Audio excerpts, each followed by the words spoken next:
Have you ever wondered why some people your age still walk briskly with a healthy glow to their skin, while you might feel your knees creaking just from standing up? Or have you ever woken up feeling sluggish, like there's a fog sitting on your mind all morning? Most people would chalk it up to age. Well, I'm getting older, that's just how it is. But what if the real reason was something as simple as how you drink water? It sounds almost too basic, doesn't it? Everyone drinks water. But what many people don't realize is that how we drink water, the timing, the amount, even our posture can significantly impact our health. And not just in terms of thirst, we're talking about circulation, blood pressure, memory, digestion, even how fast your skin wrinkles. A friend of mine once said, "Getting older isn't scary. What's scary is needing someone to help you take every step." That stuck with me. And it made me realize staying healthy doesn't always require big changes. Sometimes, the smallest habits like the way we drink water can make a world of difference. That's why today, I want to sit down with you, as if we were two old friends sharing a quiet conversation over tea, and talk about 4 simple water drinking rules every person over 60 should know. No medical jargon, no complicated routines, just gentle wisdom drawn from experience, from real stories, from those who've struggled with fatigue, foggy memory, or aching joints, only to feel better by making small, thoughtful changes to how they hydrate. I once had a relative, a perfectly reasonable eater, fairly active for their age, who started complaining of fatigue, dizziness, and dry skin. At first, everyone thought it was just aging. But after a health scare and a trip to the doctor, the surprising culprit, mild dehydration that had built up over time, not because they weren't drinking at all, but because they only drank when they felt thirsty. And as we age, our sense of thirst becomes dull. By the time you feel thirsty, your body has likely already been needing water for hours. That's why it's so important not to wait. Don't wait for your body to cry out for help. Think of it like tending a plant. You don't wait for the leaves to wilt before watering it.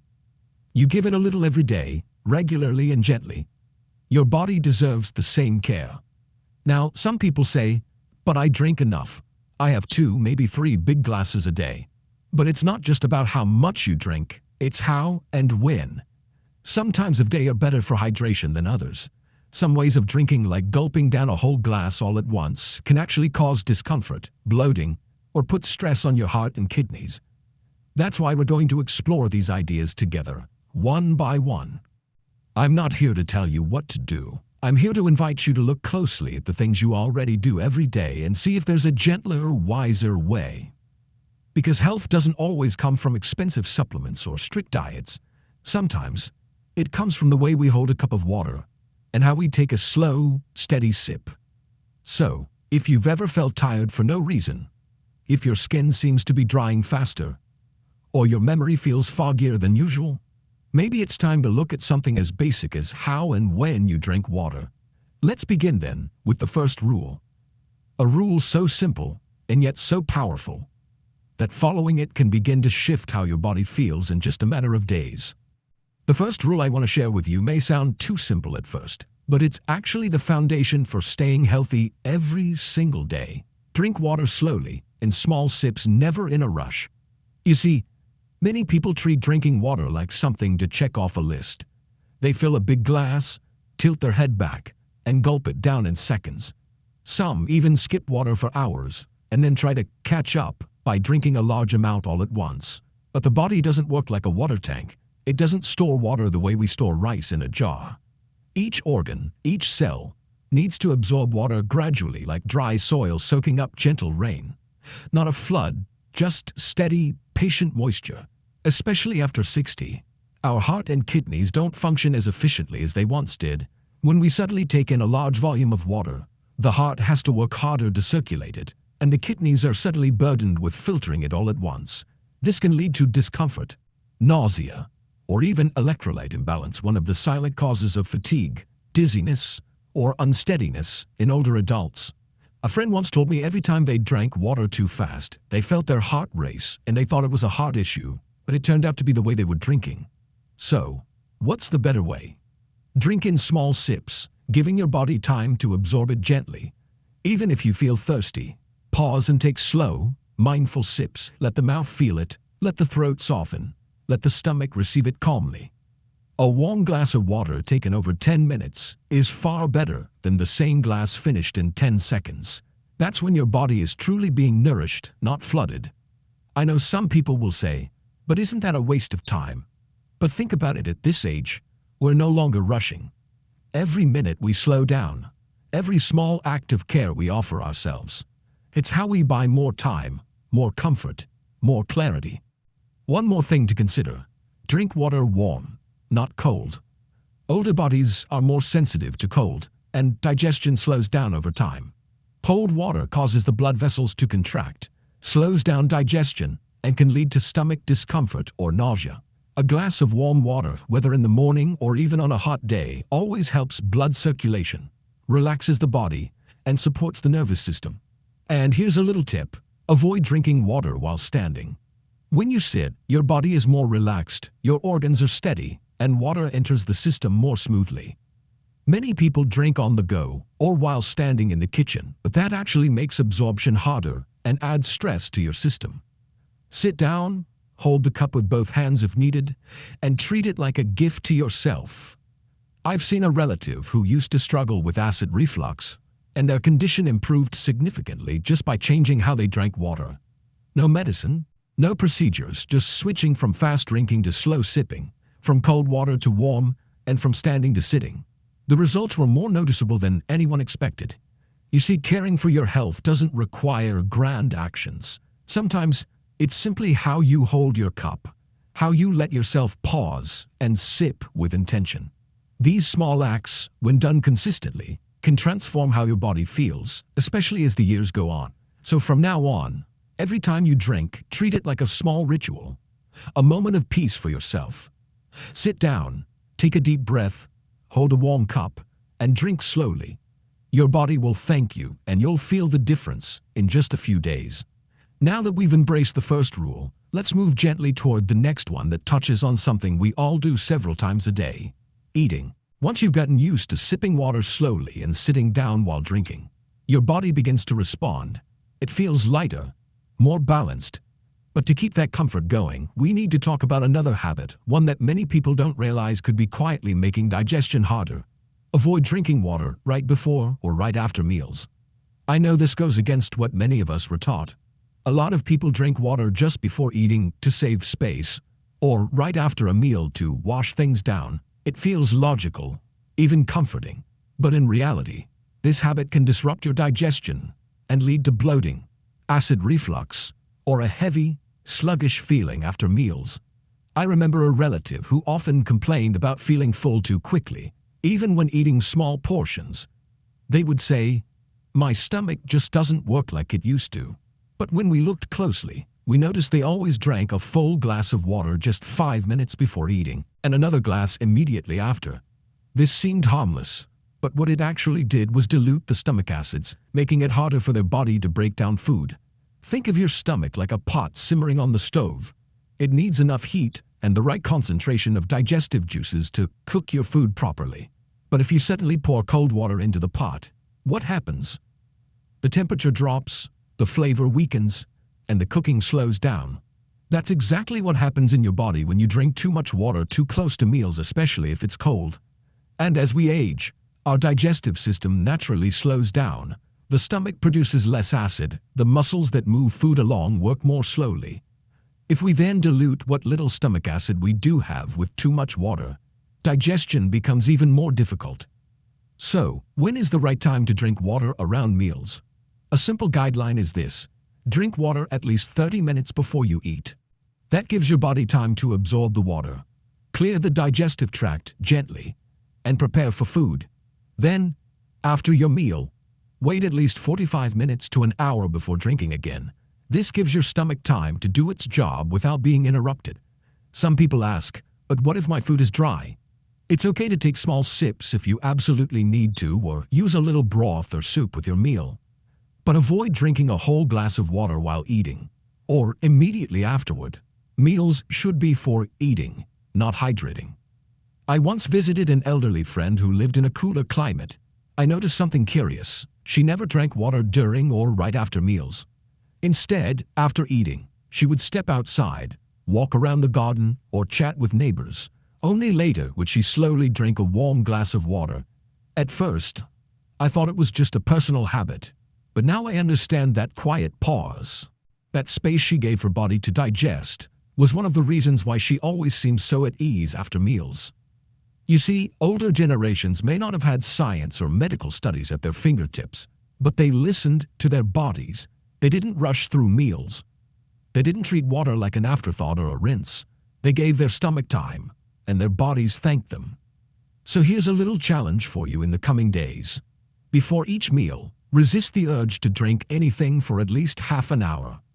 After your meal, take a gentle walk, or simply relax for a bit before reaching for your next drink.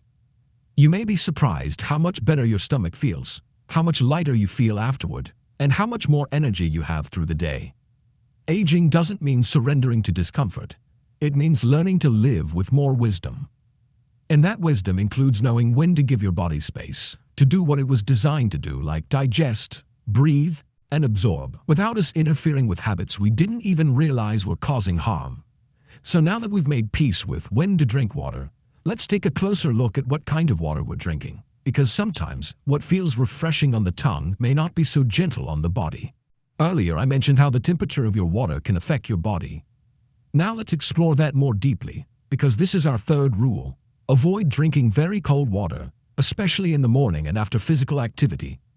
I understand the appeal on a hot day. Reaching for a glass of ice-cold water feels instantly refreshing, especially when your body is tired or sweaty. It seems like the perfect remedy. But what feels good for a moment can sometimes create discomfort that lingers quietly afterward. The human body is warm by nature. Our internal temperature stays around 98.6 degrees Fahrenheit, 37 degrees Celsius. When we suddenly introduce very cold water, especially from the fridge or with ice, the body reacts with a mild shock. Blood vessels constrict, the heart may beat a little faster to adjust, and internal organs can become temporarily stressed. If you're young, your body might recover quickly. But after age 60, when circulation and digestion are more delicate, even these small shocks can lead to lasting discomfort. A friend once told me that every time they drank cold water in the morning, they'd feel cold all day. Their stomach would tighten, their shoulders tense, and they'd be more likely to catch a chill. And indeed, many doctors confirm that cold water can cause the stomach lining to contract, slow down digestion, and sometimes even trigger nausea or discomfort, especially in people with sensitive stomachs or a history of acid reflux.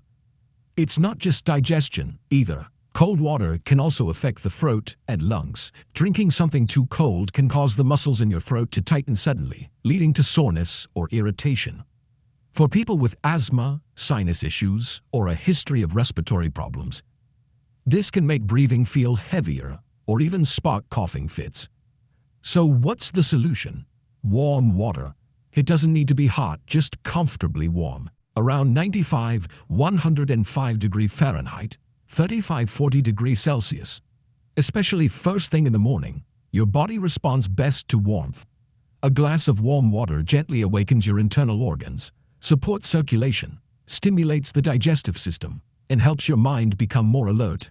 It's like giving your body a soft hug from the inside. Here's something I've started doing myself, and I'd love to pass it on. I keep a thermos of warm water by my bed. When I wake up, before checking the time or starting the day, I sit up slowly and take a few small sips. It only takes a minute or two, but it sets the tone for my entire morning. I feel calmer, more grounded, and my body seems to switch on more smoothly. One of my relatives who lives in a cold region has followed this habit for years. Nothing complicated, just warm water in the morning, no cold drinks with meals, and always choosing comfort over craving. And even in their 80s, they're still active, with rosy skin and rarely falling ill. You don't have to give up cold drinks entirely, but do treat them like an occasional treat, not an everyday habit. Room temperature is perfectly fine, refreshing, without being jarring. Save ice water for special moments, and never let it be the first thing your body receives in the morning or right after you've been exercising or sweating. I know this might sound like a small shift, but when you choose warmth over cold, you're choosing kindness toward your body. And after all these years of living, don't you think your body deserves that? Health isn't just about what you eat or how often you move, it's also about how gently you treat yourself in the quietest, most ordinary moments. And few things are more ordinary than a glass of water. But drink it right, drink it warm, calmly, and at the right time, and that simple act becomes a powerful step toward living better. And now that we've embraced the importance of how we drink and what temperature our water should be, let's finish with one last, gentle reminder, one that will help you stay consistently hydrated without stress or strain. Now that we've talked about drinking slowly, avoiding water too close to meals, and choosing the right temperature, let's turn to one last, but deeply important habit. Spread your water intake evenly throughout the day. Don't let your body go thirsty for too long. When I say don't go thirsty, I don't just mean waiting until you feel the dryness in your mouth. You see, as we get older, our bodies naturally lose the sharp sense of thirst we once had. By the time you feel thirsty, your body may already be running on empty, even if you don't realize it. Many older adults unintentionally let themselves become dehydrated throughout the day. Some are busy, some simply forget, and others actually avoid drinking water to minimize trips to the restroom, especially when they're outside or during the night. It's understandable. But over time, this habit takes a toll. Fatigue, dry skin, headaches, constipation, dizziness, and even confusion can quietly build up, all because the body hasn't been getting enough consistent hydration. I once had a conversation with an older friend who said, "But I'm not thirsty, so I don't drink." Yet they were constantly tired, had cracked lips, and struggled with blood pressure swings. The root of the problem wasn't how much they drank. It was when they drank. Too little, too late, or too much, all at once. Imagine your body is a garden. Watering it regularly, in small amounts, keeps it green and growing. But skipping all day and then flooding it in the evening won't help. The water just runs off, and the roots stay dry. Your cells are the same. They need water delivered gently, throughout the day, not in big, stressful waves. So, how do we do that? It's actually quite simple. Begin your day with a warm glass of water, as we've already talked about. Then aim to drink a little every 2 to 3 hours. Not a full glass, just a few sips will do. The goal isn't volume, it's rhythm. In the morning hours, between breakfast and lunch, have 1 or 2 small drinking moments. After lunch, another round. In the afternoon, especially if you rest or go for a walk, remember to sip again. In the early evening, drink one last glass, but do it at least 1 hour before bedtime to avoid nighttime bathroom trips. Just this pattern alone can completely change how you feel by evening. Less brain fog, more energy, and fewer body aches. Some people find it helpful to place small cups of water around the house by the sofa, the reading chair, or next to the television remote. That way, you're always within reach of a small reminder. If you're tech-savvy, setting a gentle reminder on your phone or smartwatch every few hours can help. Think of it not as a chore, but as a small act of self-care, a quiet moment where you pause and give something nourishing back to yourself. I know someone who resisted this for years. They believed they didn't need more water, especially not when they weren't thirsty. But once they began spacing it out, drinking mindfully instead of reactively, everything started shifting. Their digestion improved. Their sleep deepened, their mood even lifted. At our age, it's easy to believe that slowing down means accepting discomfort. But the truth is, slowing down also gives us the power to pay attention, to adjust, and to support ourselves in smarter, gentler ways.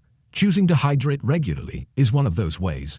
So, if you take anything from this final rule, let it be this.